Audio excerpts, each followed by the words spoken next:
today tarot really is a psychological tool that can really help you understand your process and, help you to achieve what you're thinking of doing, dreaming of doing.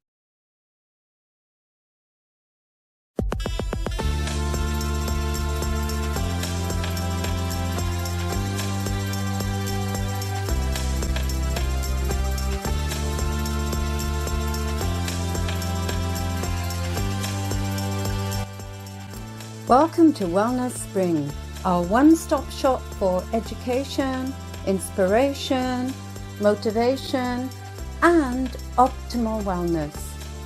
Learn from top experts and exceptional people. Welcome everyone to Wellness Spring. Today I'm really blessed and honoured to be with a fabulous friend, Ruanna Segal, that I've met since I've been in Australia and travelling. She lives in Melbourne and just around the corner from my in-laws, and I've been to her lovely office, which you can see behind. And she is an extremely dynamic lady. She's gone from being a high-paid administrator for top jobs to, in 1990, she left this career to follow her esoteric passions and metaphysical studies. And now from there, she opened a healing centre in Kineton in Victoria. I probably pronounced that wrong. Kyneton. Central Victoria. And today she's offering a variety of programs, including tarot, Western astrology, numerology, one-on-one counselling, and spiritual development programs. And like myself, she's a Reiki master and teacher, and I'm an aromatherapist, and Ruanna is a wellness advocate and for doTERRA essential oils, and she's also an aromatherapist. And she's an author of Tarot Distinction book, and she can help you on all levels to be the best version of yourself. So yes, so welcome, Ruanna. And we actually first met on one of a community of friends called Vincent Mellon. The three of us are super genius creators, having done William Whitecloud's work. So Ruanna is intuitive like myself, and obviously we're both super geniuses and we know how to tap into the super conscious. But before we go into all the amazing work that you're doing, because this call's about you, could you please tell the audience about your background, where you grew up, and your education, and how you started in your corporate world? Well, I've always lived in Moonee Ponds, Melbourne, and I thought I'd never get out of here, but when I did get married, that's when we moved to Kyneton, and I was married for 20 years, and then I got divorced and came back to Moonee Ponds. And I'm actually living in it's a shop front with a dwelling at the back, and that shop front used to be my folks' milk bar. And wow. So I grew up in this place from when I was very little, and now, both my folks have moved on, and I've turned the shop into my little healing centre for myself, and I'm very comfortably living here. So I went to school around here, and did the right thing and got that corporate job.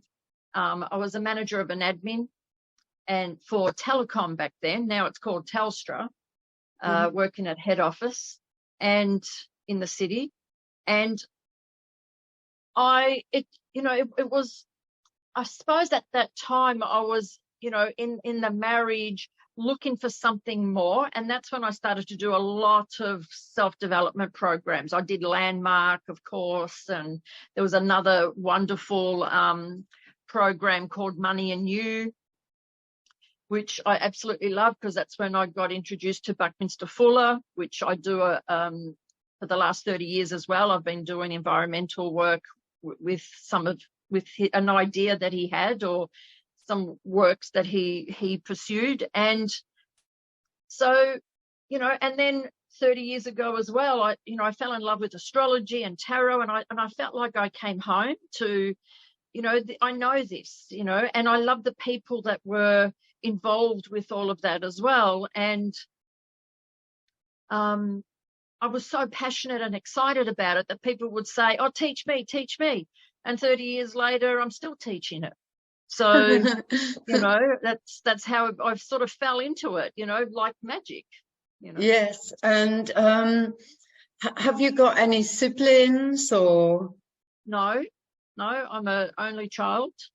And unfortunately, we weren't able to have children in the marriage because of his issues.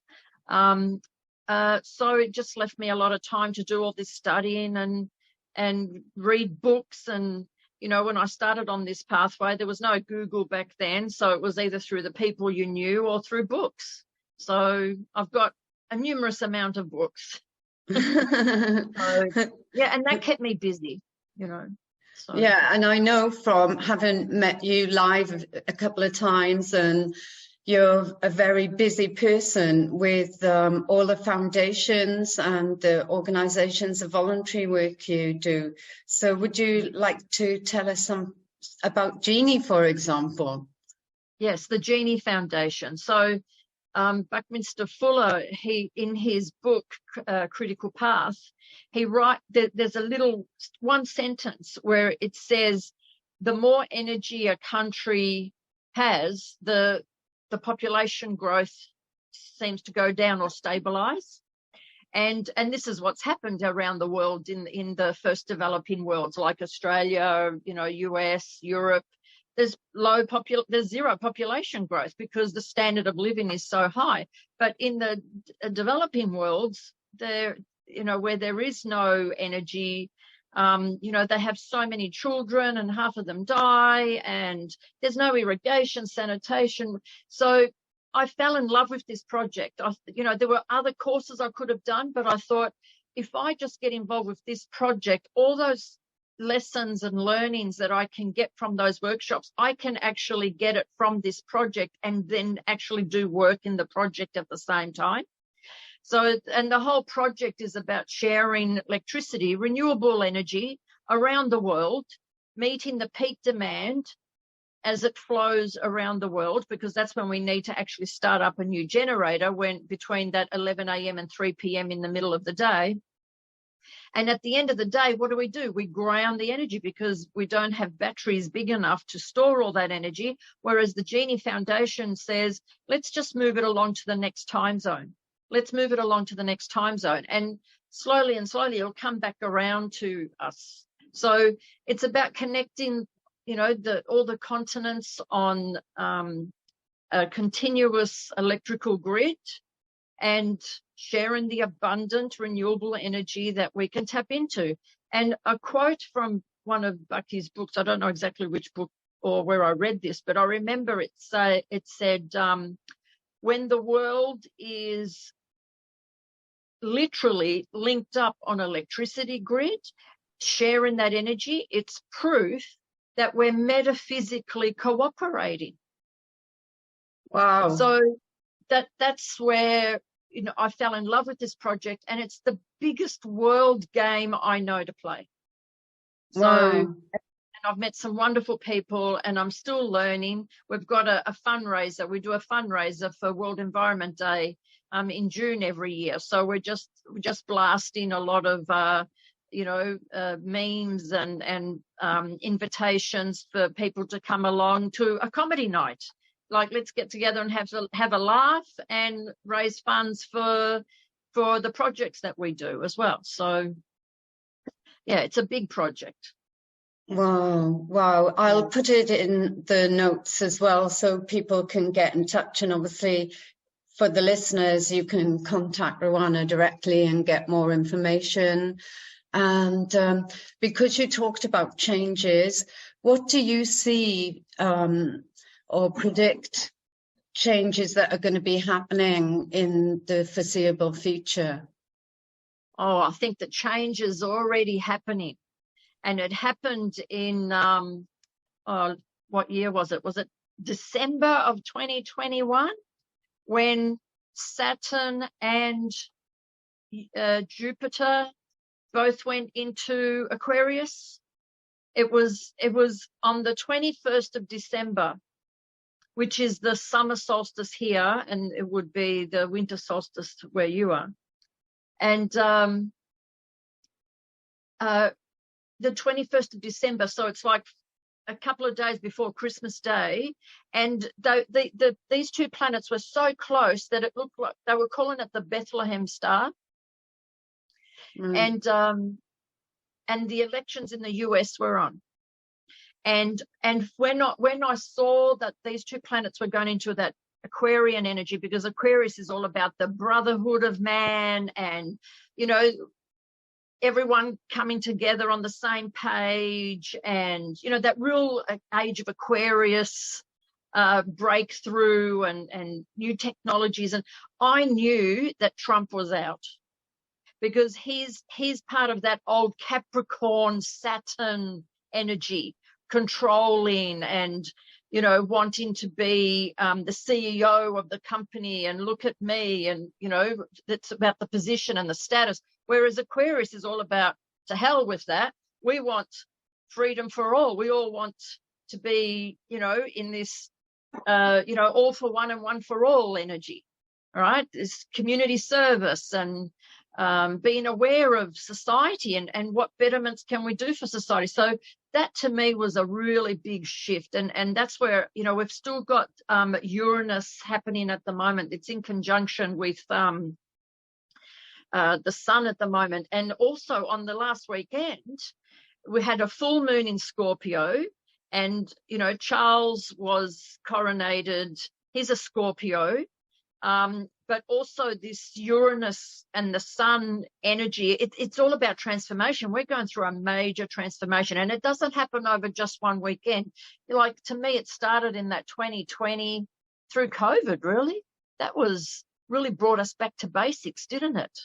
Yes. So it's, and things have, the Me Too movement was all happening, and so it's all about this transformational change. But the bottom line of it all is, we're all in this together, and it's how can we all benefit everybody, not just the few at the top. So that to me is the big change, which is all that age of Aquarius energy.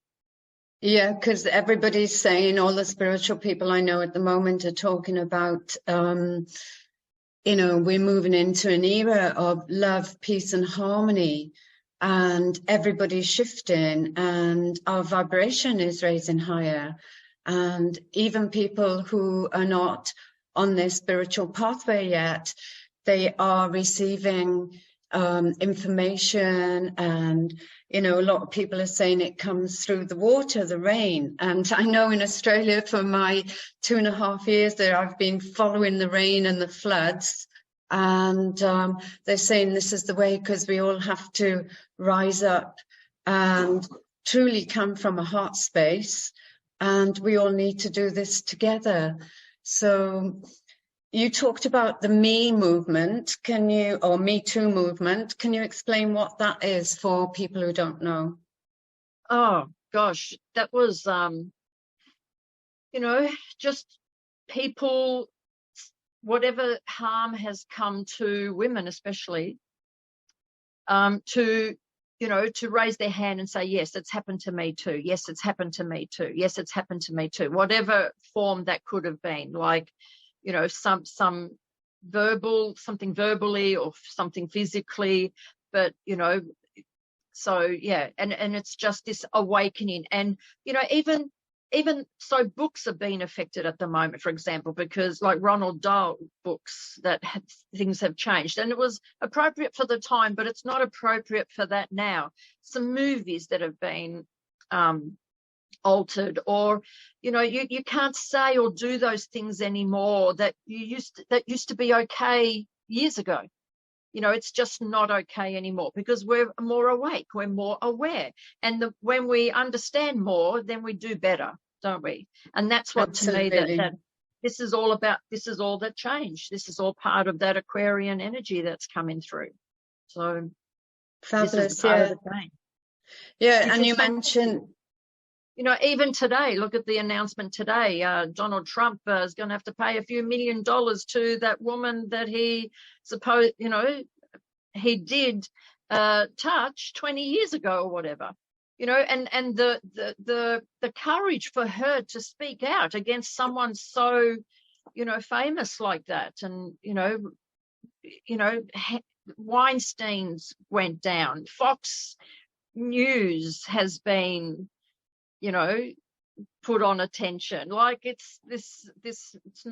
can't happen anymore. It's people are waking up, and the more people are stepping up and saying what they need to say, then it's making it easier for other people to step up and have their say as well. So yeah, I know, like obviously philosophers and historians and astrologers have been recording history and saying everything happens in cycles, and they are saying now this is the time where old structures are going to fall apart and new structures appeared. And you mentioned Aquarian and water, and we will see lots of people. There will be chaos and corruption, because with any change, this happens. People are reluctant to change, but the change is going to come anyway. And like you're saying, people are standing up, and it's the era of power to the people, and people are having a voice and being heard. And also to the youth, we're having the youth being innovators and progressors and people coming together. They're saying this is an era of community and unity. So for the listeners, how can you support them? Like, what advice would you give them through this chaos? Because people, when I was growing up, gods were like, doctors were like gods, I should say. And the policemen were like gods, and the politicians, and you didn't have a voice. You'd be too frightened. You don't want to bring shame to the family if you speak out, and so forth. So what help is needed for them? Yeah.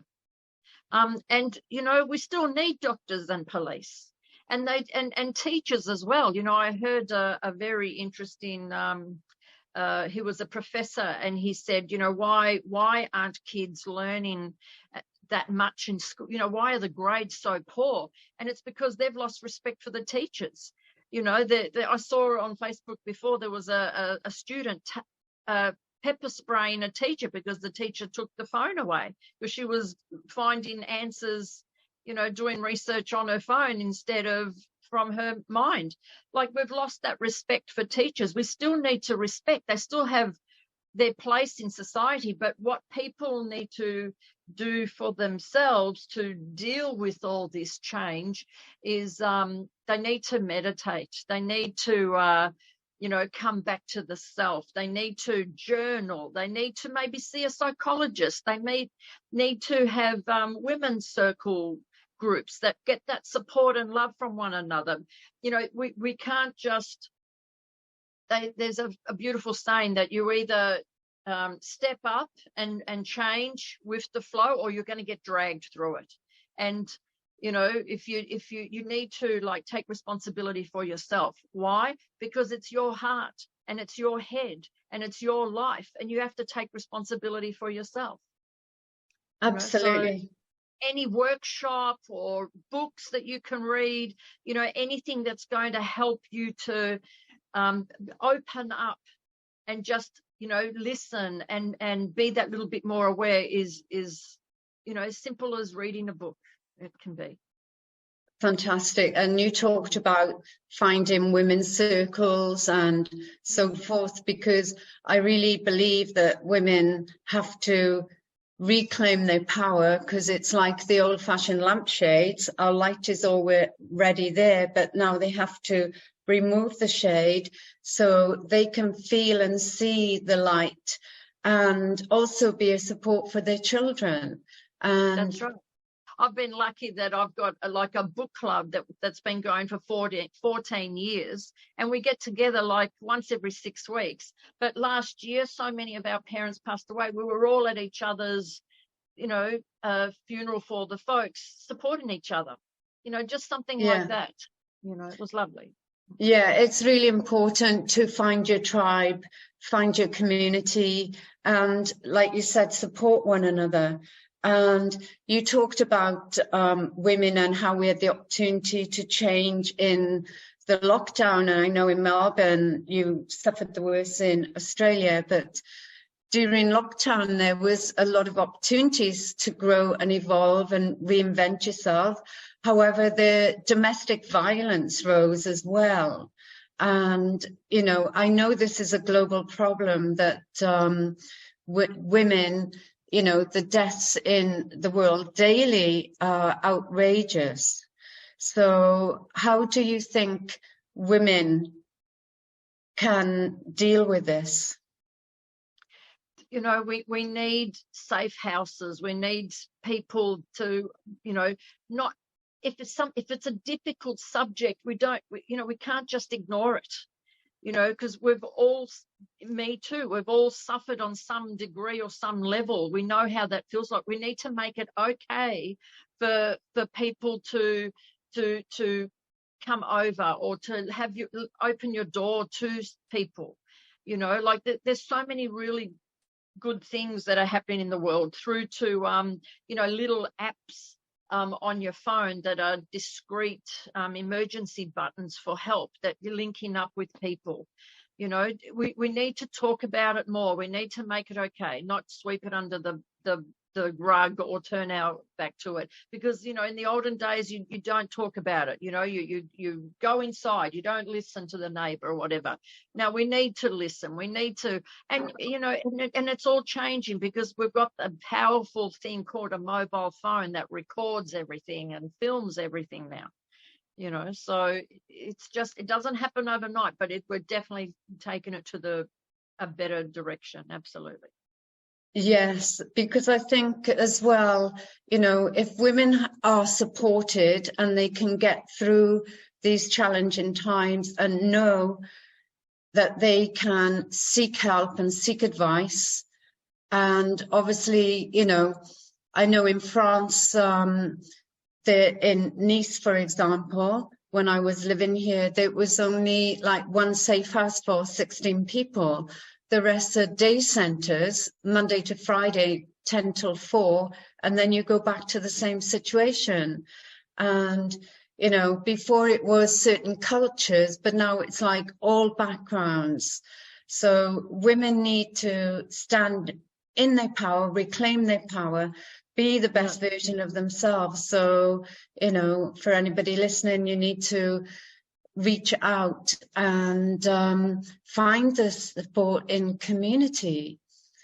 And you mentioned meditation's a good way. I used to do meditation with a group once a month. Meditation, what I found, what people would say to me, because when I had my healing centre in Rose Bay in Sydney, for example, helping women there, initially they're too emotionally, distraught. So nothing would help them. So eventually they would, I'd teach them like a 5-minute meditation, or just even taking one breath. So that's an empowering breath, because just one breath is enough to calm your mind and bring you to the present moment. And then eventually, they would have hand massage, feet massage, and then facial, because the only touch they would have known was physical. So it's really important, because we're all equal. We all have the right to be happy and live a purposeful, meaningful life. And I think one way to do it as well, because you mentioned about the phones, you know, find your groups and, you know, find your tribe. And also it's time to reconnect within and find your power within, and Correct. to go into nature and be with nature. Yes, nature is a real big one. You know, when you're stressed, just that walk in the park, or, you know, a picnic in the park, or, you know, just walking around the block and looking at people's front gardens and flowers, and nature is the best healer. And with nature as well, a hobby of some sort, like pottery or drawing, art, music, you know, some type of hobby that takes that, you know, those hobbies that you lose time and track of, and you're like, all of a sudden you realize, oh my God, it's 2 a.m. in the morning. I've got to get to bed because I've got to wake up in the morning. Like, just that simple thing that just takes you out of that horrible energy and puts you in that right space is healing. You know, it can be. I remember I used to be in a job that I didn't like, and I'd go to the toilet and I would just visualize that I was in a hammock between 2 palm trees, and I can smell the beach and I can feel the warmth of the sun. Just that 2 minutes of that visualization, I came out of that loo a different person, and I was able to, like, handle the rest of the day. Like, these are, because everything's an illusion, right? So, yes, you know, if you're not happy, then you can recreate whatever you want, and your mind doesn't know any different. It thinks it's there. So, you know, like that's how quick you can change. I remember once I was crying. I don't know what I was crying about, but my friend rang me, and I answered the phone, and she said, "How are you?" And I went, "Oh, I'm great." And I went, "Oh my God." I was like, my mouth was aghast because I was crying miserably. And in 1 second, I changed my state. I was fine. I'm like, oh my God, you know, like, that's how quick it can change. yeah. Remember, we have 70,000 thoughts in our head. You are not your thoughts. You are the one listening to all of that. So you have to be really careful at what you're choosing to believe. You have to pick your thoughts like you pick your clothes to wear every day. Like, that's the power, and that's your responsibility for yourself, right? Yeah, I totally agree. We have to take responsibility for our thoughts, and we can choose happiness. Happiness is a choice. And as you said, we get over 70,000 thoughts a day, and scientists say that 95% of them are the same negative, disempowering beliefs and programming that go round and round and round. And people could be living in a place with a beautiful view, like you can see behind me, of Sydney, where I was staying, but they don't appreciate the view because your mind is going around and around and around and around. Your eyes are open, but you're not seeing. So when we meditate, it gives us the opportunity of calming down these thoughts. And you hit the nail on the head when you talked about imagination, because imagination is key to creation. When you're in imagination, you are in the field of all that is. And, you know, it reminds us that we're not just these flesh and bones. You know, we are divine creators, and we can manifest the life that we deserve and desire. We can choose our purposeful, meaningful life, because, as you said, you can change it in one instant, one phone call, and your mood has changed from crying to happiness. And also, you know, your subconscious mind doesn't know the difference between real or perceived. So you need to start imagining and dreaming big and making it happen. That's right. You can always take it back to what's comfortable for you. But if you don't think big enough, how do you know you're never going to be able to create that? And you first have to have the thought, the idea, before you do anything with it. So this is, you know, our subconscious mind is very fertile ground, and you have to be careful what seeds you plant in there. You know, every time I hear someone go, oh, that never happens to me, or you know, I never get a car park there, I'm like, stop it. That's not true. You know, that's just your past experience. Doesn't mean it has to be your future experience. You know, you know, change that to say as of today, or in the past, that's what it was like. You know, leave it open for it to be whatever you want it to be in the future. No, the universe is so abundant, it doesn't care if you go there, as they used to say in The Money and You. Spirit doesn't care, or the universe doesn't care if you go there with a bucket, a trailer, or a semi-trailer. It's up to you how open and how open you are to believing, to receiving that it's available to you. You know, how abundant are you? How passionate are you about it as well? You know, raise your vibration, because when your vibration is up, that's what makes you attractive. That's what attracts people to you. It's actual physical, it's a physics thing. It's proof, right? That through physics, how this works. The more attractive you are, the more you attract. Therefore, you become more attractive. Therefore, you attract more, and on it goes. Yes, like the law of attraction. Yes. Right. Yes.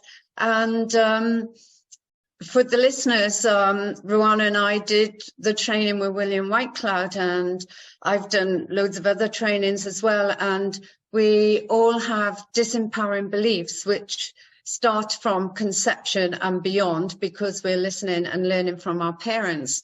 So fundamentally, we have 12 disempowering beliefs, and things are like, I'm not good enough, I'm not worthy, I'm invisible, I don't have the capacity, I'm not capable, and so forth. And it's a myth that we're going to get rid of them, but how we can evolve is by going, oh, when you're in tension and feeling stressed and anxious, you're usually replaying your dysfunctional beliefs and trying to prove them wrong. And tension is good, because you can then go, oh, rise above, like you say, rise your vibration. And often I just do that with another conscious breath and put my hands on my heart and breathe up and say, what's the best thing for me right now? And I will go, look at me creating all this BS. I'm going to put that aside, and I'm going to manifest, you know, I'm going to create. Or if I'm stressed, I put random alarm clocks every day in my phone anyway. And when they go off, I've got the words like peace, love, or joy. And then I just take in a deep breath. And if it's peace, I breathe in peace. And I say, if I was come from a state of peace, what would I be doing now? And then that's a good way of changing your thoughts and your behaviors and your beliefs, and, you know, stepping into your God self or your super genius. And so the world is crazy at the moment. So why do people come to you for tarot, for example, or a typical session? What is the most common thing? And could you give us a success story? I know you have millions, well, at least thousands, but without giving names, you know, why do people come to you? Because I know with a combination of your tarot, astrology, numerology, talk to us. Yeah, thank you. I think out of all that I have studied, tarot is the most popular, because it's a very quick response to people's questions. And I think 80% of my readings have to do with relationships. And the other 20% is like, should I move house, or what work, how's my career going? And money's a big one as well, but that's the 20%. So, you know, I find people will come to have a tarot. I especially love people that have never had a tarot reading before, because they're just open to receive. They don't even have a question. I suppose people have a tarot reading when they're at that crossroad, that, you know, because we've got the ego and the patriarchal voice and the inner critic all telling us that we should be going this way, but really what about the other way? And is there another way? And so I think tarot is like a quick response for people before they go to see a psychologist if there is something wrong with them, to check in, is there an answer here, or can I, is it going to confirm what I'm thinking, or am I going down the right path? And what I love about tarot is all the pictures are archetypal symbols, and we dream in symbols. We dream in these archetypal symbols. I teach in Singapore as well, and they have a different language, but the symbolism, the archetypal symbols are the same. So it's primal stuff. And so I see the picture, I can interpret the picture on the tarot card, but you're seeing the picture as well. And on some level, you understand what that image, that archetypal image means. I mean, look at dreams, for example. Whenever you have a dream, you say to your friend, I had a dream last night, and you start interpreting the dream. You start talking about the dream, and you go, that means this. That's tarot. That's what tarot cards, it's like interpreting a dream, interpreting a picture, interpreting a message here. And you have to flush it out a little bit, because there's so many layers. When I do a reading for someone that knows nothing about tarot, I can only go so far, but with someone else that understands symbolism or, tarot, even dream work, we can go to another level. We can really dig deeper. We can see through what's it's showing. There's something here. So yes, people, when people do their courses with me in 6 months, they are a totally different person to what they were when they first started with me. It could be career change. It could be in a relationship, out of a relationship. I remember one lady, she just wanted to have a baby. And for the 6 months, that's all she focused on and worked on. And in 6 months' time, she was pregnant. She put that energy into it. It's all sorts of things that people want to, aspire to, or live overseas, whatever that can be. It's just fascinating. The cards will show you, yes, you are on track, because they're really positive images, or bright, number ones and aces and things like that. It's like, yes, it's new, it's good, it's you're going there. Or if they're, heavy cards, worrisome cards, they can indicate, I'm not going down the right path. Okay, now I know what I need to do. I need to go the other way. It can confirm. Usually when a reading confirms what you're thinking, that's a good tarot reading. It's not fortune telling. Today tarot really is a psychological tool that can really help you understand your process and help you to achieve what you're thinking of doing, dreaming of doing. So it's fun, and I love teaching people. I think I'm the lucky one when I teach people tarot, because I see their eyes open up. I see them change.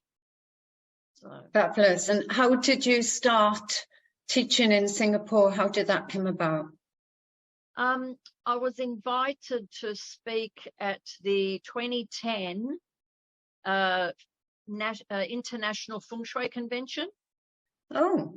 He really liked what I did, and he invited me back the following year to teach. So he's like a grand master of Feng Shui in Singapore. So 7 generations of Feng Shui in his family, and he's now passed it on to his son, so the 8th generation. And he always wanted to East and bring East and West together.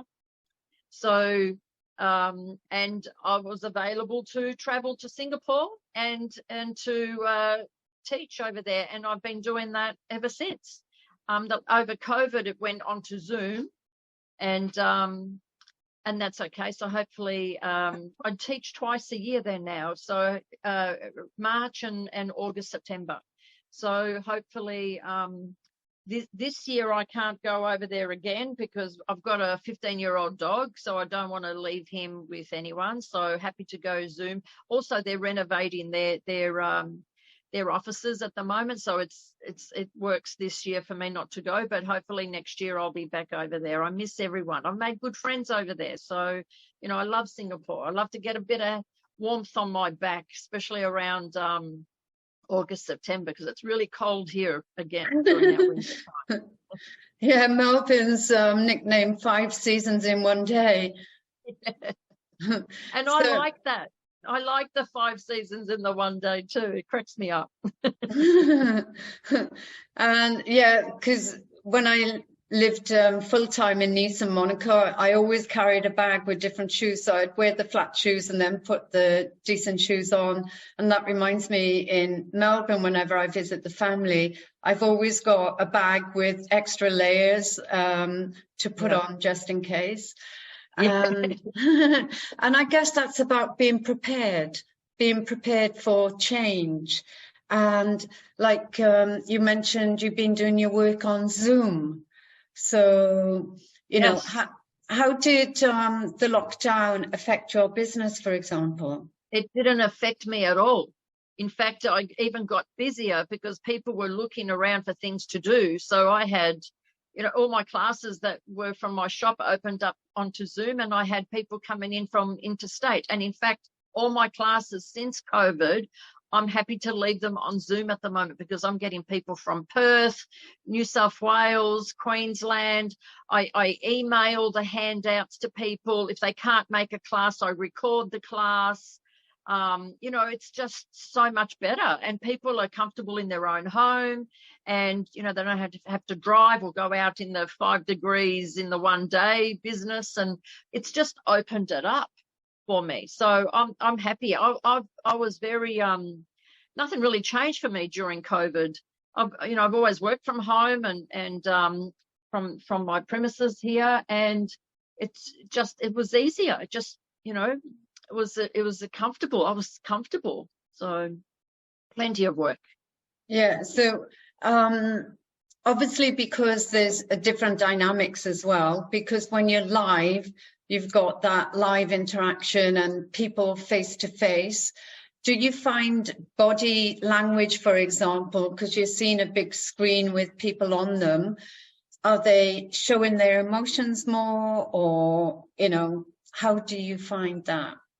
Yeah, it does. You know, people still listen. I know they're still listening on some level. So whether they're in front of me or on Zoom, there's no difference. I remember when I first started my tarot career, I used to work on a telephone line for about 3 years. And I thought, how is this going to work over a telephone line? Well, after 3 years later, not even a telephone line's going to intervene or hold back the love energy. Like it's everywhere. So whether it's on Zoom or face to face, it doesn't matter. In fact, before Zoom, I used to always do readings or teach with Skype. So, you know, I think since COVID, Zoom is a far better quality app. And I really like creating the breakout rooms when it's time to practice readings on each other. And I go in and out of all the rooms so that it's like a nice little intimate room for them, rather than, you know, spreading out on the table and there's no room for anything. So it's fun. Oh, and people that don't know technology, then they get to learn the technology, which is great, you know. So they're learning to change and to go with the flow as well. Yeah, well, when I got into William's work and became a facilitator, I was a dinosaur with technology, and now I just breathe through it. And like you say, the breakout rooms are great. Yeah, I feel so comfortable. And I think, like you mentioned, love, it's all about the heart connection. When you speak clearly, and also I think it brings authenticity, because everybody's eyes are on you and they can see you clearly, so they can pin you and you're just you on the screen. And people know when you're speaking your truth. Correct. And I think this is important to help bring forth this love energy and bring forth the truth, you know, the truth of who you are and what you do and how you can truly help people as well. Right. You know, but going back to Buckminster Fuller, my number one mentor, he said integrity is the essence of everything. You know, like the chair that you're sitting on, if that wasn't built with integrity and you sit in it, it will collapse. He said truth. There was a little bit in the book, a young child asked him, what was the most important discovery you ever made? Because Buckminster Fuller received 47 honorary doctorates for his work for humanity and the environment, unheard of. And he still holds the longest list of who's who in the world, from author, poet, pilot, futurist, like you name it, right? And the boy said, what's the most important discovery you ever made? And he said, the importance of truth. And I don't know if you can see there's a map up there. Yes. I wonder if I can show it. I can't really make it any bigger, but it's a map that Buckminster Fuller devised, where he took the because we were brought up with the Mercator projection map, which shows up to 50% distortion on the planet. And he said, why are we lying to our children? And so he created this map where he cut up the globe into an icosahedron shape, which is like 20-sided little model, and opened it up flat. And you actually see Pangaea, as they call it, like one island in one ocean. It's not 7 separate seas and 7 different continents. It's one island in one ocean. And you know, so there was a while there when we were doing lots of work, festivals. We'd show that, just talk about that map and how people see, you know, America's over here and Russia's over there, when really there's only 15 miles between them across the Bering Sea. And it freezes over and you can actually walk across. Like we're so, you know, it's not what we've been taught. It's so he was very big into talking about the truth and teaching the truth, especially to kids, because kids know the truth. You know, humans, we know the truth when we're talking to each other. Exactly. So, and you covered a lot there. And I think maybe you can take a photograph later and add it to the chat. And if you send it to me, I'll put it out with the replay when we put it on YouTube, etc. And he also on the map it says Spaceship Earth, because another child, he asked a child one day, what do you want to be when you grow up? And the little boy said, I want to be an astronaut. And he said, do you know that we're already all astronauts on a spaceship called Earth? It's just right. He just spits you out of the norm, right? He just tells you the truth. Yes. Wow, that is so profound. It's like a light switch went off for me then. Right? Yeah. Wow. Yes, I hadn't thought about it that way. That's brilliant. And I think children are our future, you know. And it's so important to respect that and give the power to the children and the youth. So, you know, Brian and I, we have to give them hope. Yeah. And I think some schools are more progressive than others. So, for example, my partner's an engineer, and we've got a lovely engineering friend who's about 103 years old now. And he's incredible. And he went to Watson's College in Edinburgh. And he said to us, you know, can you visit the engineering department in the school? Because I think you'll really love it. And we were going to do a project between Monaco and Watson's College. And we went there. My husband was blown away. He's like, oh, my God, I wish I had this when I was in school. You know, it's very advanced, and they were making like motor cars out of recycled plastics, models of them, and so much more. And they put in a tender for an extension of the school, and it got passed, and they got to work with the architects and different people to actually make it happen. You know, Amazing. that is giving power, and I think that's absolutely incredible. Beautiful. So I just wanted to talk about your book a bit as well. So Tarot Distinctions, how did that come about? Thank you. Well, it's basically my tarot course in book form, and I was able to put a lot more into the book because, you know, and I thought it was time to create the book because the same sort of questions I noticed kept coming up in each of the classes, and I thought I can cover all these questions in the book. And it was around the time that my mum, she passed away because of dementia.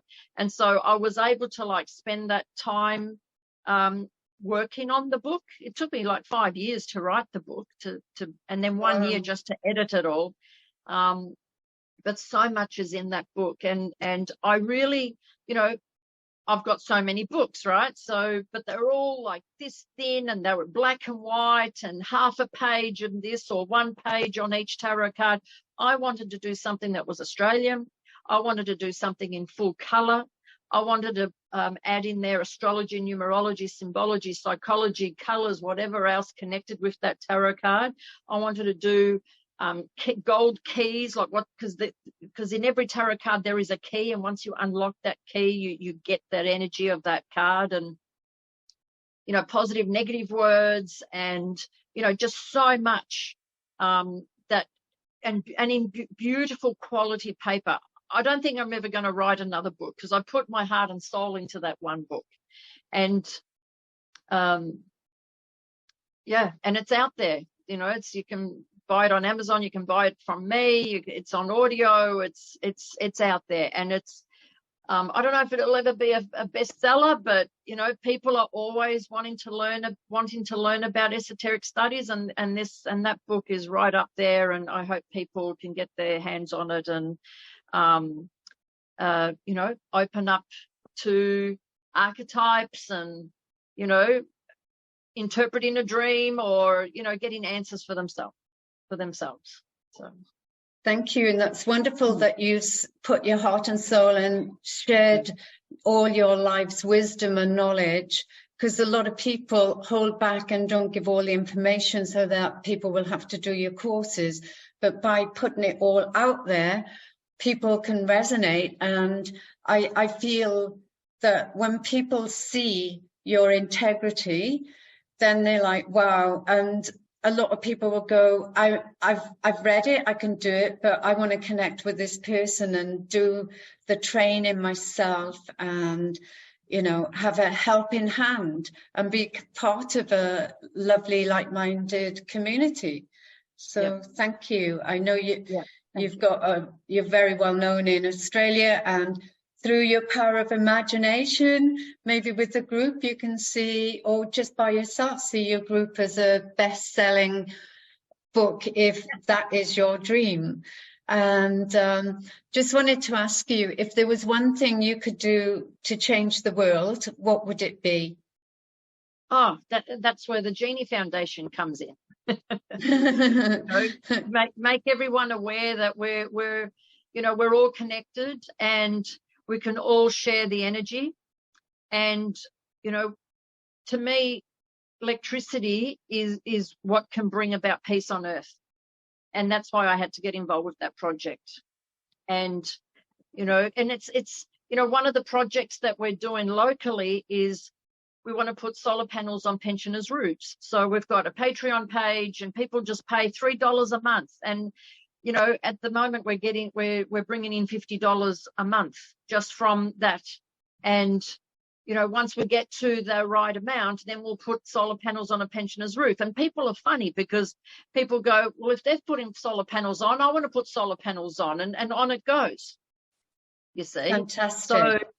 So if we can like just do more of that, then it'll make other people want to jump on and do more of that. Next thing you know, we're creating so much energy. You know, all the solar panels on pensioners' on people's roofs will be like another generator, that we're going to create so much energy that we're going to, oh, what are we going to do with all this energy? Oh, hey, how about we just move it along to the next time zone, you know, and let the energy flow, and so that everyone on the planet can have lighting, heating, irrigation, sanitation, refrigeration, have the abundance that, you know, we can all have.